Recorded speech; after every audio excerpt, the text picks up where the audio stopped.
मुंबईचा सखल भाग म्हणून ओळखल्या जाणाऱ्या गांधी मार्केटमध्येही प्रचंड पाणी साचले। वाहन चालकांना पाण्यातूनच मार्ग काढावा लागतोय। मोठ्या प्रमाणात पाणी इथे साचलेलं आहे, त्यामुळे वाहतूक मंदावलेली आहे। मुंबईतल्या रात्रभराच्या पावसानं वाहतुकीवरता हळूहळू परिणाम व्हायला लागलेला आहे। अनेक भागांमध्ये गाड्या बंद पडलेल्या आहेत, त्यामुळे वाहतूक कोंडी होते। तर ज्या भागांमध्ये पाणी साचलेलं आहे तिथे वाहतूक मंद गतीनं सुरू आहे। आणि मोठ्या प्रमाणात जलभराव झाला आहे आणि त्याच्यामुळे कार्यालयाकडे जाणाऱ्या काही लोकांची गैरसोय होताना मोठ्या प्रमाणात दिसतेय। आपण बघतोय की पूर्व उपनगरात या ठिकाणी मोठ्या प्रमाणात जे सखल भाग आहेत त्या ठिकाणी अशा पद्धतीची परिस्थिती सध्या निर्माण झाली असल्याचं बघायला मिळत आहे।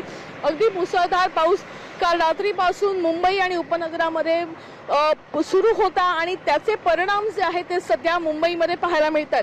मुंबईमध्ये खरं तर रेड अलर्ट जारी करण्यात आलेला आहे। मुंबई महानगरपालिकेतर्फे हा रेड अलर्ट जारी केलेला आहे। गरज असेल तरच घराबाहेर पडा असं देखील सांगण्यात आलेलं आहे। त्याच्यामुळे मुंबईकर आज घराबाहेर पडू नका, जर काम असेल तरच घराबाहेर पडा असं देखील आवाहन वारंवार प्रशासनातर्फे करण्यात येत आहे। कॅमेरापर्सन विक्रमसह वैदेही काणेकर, साम टीव्ही न्यूज, मुंबई।